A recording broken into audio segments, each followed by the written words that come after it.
আসসালামু আলাইকুম। রানা ট্রাভেলার বিডির পক্ষ থেকে আপনাদেরকে সবাইকে শুভেচ্ছা।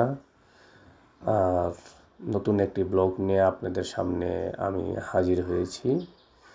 যারা সিলেট ভ্রমণে আগ্রহী এবং সিলেট ভ্রমণের খুঁটিনাটি সম্পর্কে জানার জন্য প্লে লিস্টে আমার 4টি পর্বে আমি সিলেট এই ভ্রমণটাকে ভাগ করেছিলাম, তারা দেখে নিতে পারেন যারা সিলেট ভ্রমণ করতে চান। আর নতুন এই ব্লগটি আমি এখন করেছি কাপাসিয়ার আড়াল বাজারকে কেন্দ্র করে। এখানে আমার শ্বশুরবাড়ি, তো স্বাভাবিকভাবে এখানে আমার বেশ কয়েক বছর যাবতই যাতায়াত রয়েছে। তো মনে হলো যে এইখানকে এই আড়াল বাজারকে ঘিরে আমি কোনো ব্লগ করিনি, তো একটা ব্লগ করা যেতে পারে, কারণ বাজারটি আমার কাছে বেশ ভালোই মনে হয়েছে, মোটামুটি পরিষ্কার পরিচ্ছন্ন।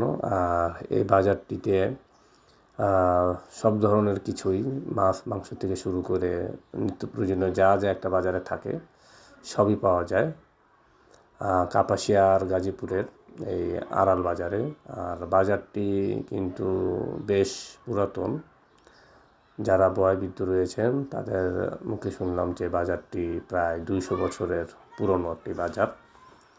তারা ছোটোবেলার থেকেই তাদের বাপ-দাদার হাত ধরে বাজারে আসছে, এখন তারা নিজেরাই বৃদ্ধ হয়ে গেছেন। আর আড়াল বাজারের এখন যেটা সময় শীতের শেষের দিকে, তো শীতের শেষের কিছু সবজি আপনারা এখানে দেখতে পাবেন, দাম কিন্তু তুলনামূলক কম। আর এখানে শীতের যে সবজিগুলোর মধ্যে রয়েছে আলু, মিষ্টি আলু, এছাড়া যেগুলো সিম বা ফুলকপি এখন যে সময়, এগুলো এখানে পাওয়া যায়। আর এই বাজারটিতে যেটা ভালো লাগলো সেটা কিন্তু শুধু পুরুষ নয়, নারী ক্রেতারাও কিন্তু এসেছেন। অনেকে পর্দা মধ্যে অর্থাৎ পর্দানসীন হয়ে এসেছেন বাজারে নিত্য প্রয়োজনীয় জিনিস কেনাকাটা করতে। বাজারে পুরুষ সদস্যরা আসেনি, হয়তো বা বিদেশ থাকেন বা ব্যস্ততার কারণে ঢাকায় থাকেন বা অন্য অন্য জায়গায় থাকেন, তো সেই জন্য মহিলারা কিন্তু আসেন এখানে পর্দার মধ্যেই কেনাকাটা করে। আর এই দেখুন নদীর একদম মাছ, পাঁচমিশালি মাছ থেকে শুরু করে চিংড়ি, ওই যে দূরে ইলিশ দেখা যাচ্ছে।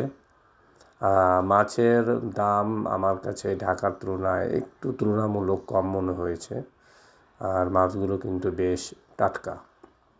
আমি দেখলাম খুব ভিড়ের কারণে আর সামনে এগোতে পারলাম না, বিক্রেতাদের বেশ ভিড় লক্ষ্য করলাম মাছের বাজারটিতে। আর বেকারির আইটেমও আপনারা দেখতে পাবেন, নানা ধরনের বেকারি পণ্য রয়েছে এবং শীতের যে গুড়, এই যে পাটালি গুড় ছোটো ছোটো, এগুলো রয়েছে এই গ্রামের বাজারটিতে। আর এখানে যারা সবজি চাষ করবেন, সবজি লাগাবেন, এই ধরনের সবজির যে বীজের প্যাকেটগুলো কেউ কেউ বিক্রি করছেন বিক্রেতারা, সাথে কিন্তু এই চারা গাছও রেখেছেন, মরিচের চারা, টমেটোর চারা, বেগুনের চারা, নানা ধরনের চারাও কিন্তু তারা নিয়ে এসেছেন এই বাজারে, অর্থাৎ বীজ এবং চারা। আর এই যে দেখুন বহু পুরাতন একটি ব্যবসা, তাবিজের ব্যবসা। একটা তাবিজ আপনি দিলে আপনার সব ধরনের সমস্যা, যেটা দূর হয়, কোমর ব্যথা থেকে শুরু করে দাঁতের পোকা, এছাড়া নানা ধরনের শারীরিক সমস্যা, যারা আছেন বিছানায় প্রস্রাব করে অনেকে, ছোট ছোট বাচ্চা, এক তাবিজেই সব সমস্যার সমাধান। নানা ধরনের কিংবদন্তিমাকার বিভিন্ন প্রাণীর, এগুলা কি বলে, এই মমিকৃত, আমি বলবো মমি, এগুলো নিয়ে এসেছেন তাবিজ বিক্রেতা। তবে আগের মতো কিন্তু সে প্রসার আর নেই, অনেকে দেখে দেখে চলে যাচ্ছেন, কেউ সহজে কিনতে চাচ্ছেন না।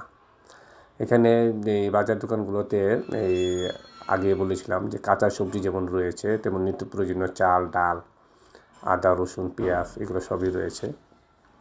আর এই দোকানটার পাশে রয়েছে একটি চায়ের দোকান, আড্ডার একেবারে কেন্দ্রস্থল। এই ভাই নিয়ে এসেছেন বিভিন্ন ধরনের সবজির চারা। গ্রামের এই দোকানটি আমি অনেক বছর ধরে দেখছি, বেশ পুরাতন একটি দোকান। আর এই গ্রাম কিন্তু আসলে কলার জন্য বিখ্যাত, দেশি সাগর কলা কিন্তু এখন প্রায় ধরতে গেলে বিলুপ্তির পথে। এখানে আসলে গেরা সুন্দরী এই কলাটার নাম, এই কলাটা আমি আগে চিনতাম না, এখানে আসার পরে আসলে কয়েক বছর এবার জানতে পারলাম যে কলাটির নাম গেরা সুন্দরী। দেশি সাগর তো আছে, সবরি এবং কবরি কলা রয়েছে, চিনি চাম্পা রয়েছে। আর শহরের মতন গ্রামও চলে এসে ভাজা পোড়ার দোকান, সিঙ্গারা, সমুচা, এই যে গুলগুলা, এগুলা এখন আর দেখা যায় না সহজে। মোগলাই চলে এসেছে, এছাড়া রয়েছে বিভিন্ন ধরনের মিষ্টান্ন, জিলাপি, কয়েকটা প্যাঁচ দেওয়া, তার চেয়েও বেশি প্যাঁচ আমৃত্যির ভিতর। আমরা কথায় কথায় যে বলি জিলাপির প্যাঁচ, আমার মনে হয় বলা উচিত আমৃত্যির প্যাঁচ, এটার প্যাঁচ আরও বেশি। আর এই যে ঢুকে পড়লাম, দেখুন একদম দুধ জাল হচ্ছে মিষ্টি তৈরির জন্য, আর কিছু মিষ্টি তৈরি হয়ে যায়, রসগোল্লা, আর স্বাদ কিন্তু দুর্দান্ত। আমি এটা যখনই আসি আমি এই রসগোল্লা ট্রাই করি। নানা ধরনের মিষ্টি কিন্তু এখানে রয়েছে, তবে এই গ্রামের মানুষ কিন্তু এখন শহরের মানুষের মতো হয়ে গেছে। একটা মিষ্টি যদি সেটা হয়, সেটা কিন্তু একটু সফট থাকবে, নরম থাকবে। তারা এখন শক্ত মিষ্টি চায় গ্রামের মানুষই, যাতে বক্স করলে ভেঙে না যায়। এই জন্য তারা বলেন যে কী করবো আমরা, মিষ্টি ভাঙার জন্য এখন মিষ্টি শক্ত করতে হচ্ছে। আর এই মিষ্টি থেকে চলে আসলাম, শুধু মাছ আমি নয়, নানা ধরনের এখানে শুটকি রয়েছে। যেহেতু কিশোরগঞ্জের খুব কাছেই, তাই এখানকার চ্যাপার শুটকি কিন্তু বিখ্যাত। এখানে আসলে কিন্তু আমার সাথে আমার ভাই এসেছে, সে কিন্তু 7 কেজি চ্যাপা শুটকির অর্ডার দিল। জিজ্ঞেস করলাম, যে বললো তার এই এখানে আসলে অর্ডারে কে হাফ কেজি কে অর্ডার থাকে। যখনই আমি এখানে আসি দেখতাম যে সে 6 কেজি, 7 কেজি, 8 কেজি, 10 কেজি পর্যন্ত সে চ্যাপার শুটকি কিনছে। আর তার আত্মীয়স্বজন কিছু লন্ডনে, আমেরিকা বা অন্যান্য দেশগুলো থাকে, তাদের কিছু চাহিদা মোতাবেক পাঠাতে হয়। দেখুন কত বড় ইলিশের নোনা। আর কিন্তু চ্যাপার শুটকি নয়, এখানে বাঁশ পাতা অনেকে ফেউয়া বলে, এটার শুটকিও খুব কিন্তু তেতারসে চলছে। 1400 টাকা কেজি। আমি ঢাকায় যে শুটকিগুলো কিনি, এখানে দরদাম করে এখানে এই শুটকিগুলো কিনা হলো 1200 টাকা কেজি দরে। অন্য জায়গায় কী রেট আমি জানি না। আজকের শুটকি দেখতে পাচ্ছেন, তারা এই শুটকিগুলো কিশোরগঞ্জ থেকে আনে এবং শুটকির স্বাদ ভালো। আমি এর আগেও ক্রয় করেছি এই বাজার থেকে। তো এই ভাইয়ের এই শুটকি, এখানে 7 কেজি শুটকির অর্ডার দেওয়া হয়েছে। আর শুটকির পাশেই আমি একটু আপনাদেরকে মাছের বাজারটা দেখাচ্ছি। আগে তো দেশীয় মাছ দেখেছি, গুঁড়া ছোটো মাছ, এখন বড় মাছ, যেগুলো চাষের মাছও কিছু এখানে আছে, নদীর মাছ আছে, এখানে রুই কাতলা যেমন আছে, বিগ রেড আছে। এছাড়া দেখুন জাটকা মাছ 400 টাকা কেজি, জাটকা মাছ আছে 400 টাকা কেজি চাইলো। আর এই এখন তো সন্ধ্যা হয়ে গেছে, সন্ধ্যাবেলা দেখলাম যে অনেক ক্রেতা শুটকির বাজারে, মাছের বাজারে ঘোরাঘুরি করছে। শিং মাছ আছে, তবে এগুলো স্বীকার করলেন যে এগুলো চাষের শিং মাছ। আর এবার আপনাদেরকে দেখাবো, এই দেখুন বড় একটি মাছ কিনতে একজন মহিলা ক্রেতা এসেছেন। দেখুন বেশ বড় একটি মাছ। পাশে কিন্তু এই রুই মাছ আছে, এছাড়া অন্যান্য মাছগুলো এখন আপনারা দেখতে পাচ্ছেন। তো একটি বাজার যেরকম থাকে সেরকমই। আর গ্রামের বাজার আমার বরাবরই শহরের বাজার তুলনায় আমার গ্রামের বাজারগুলো ভালো লাগে।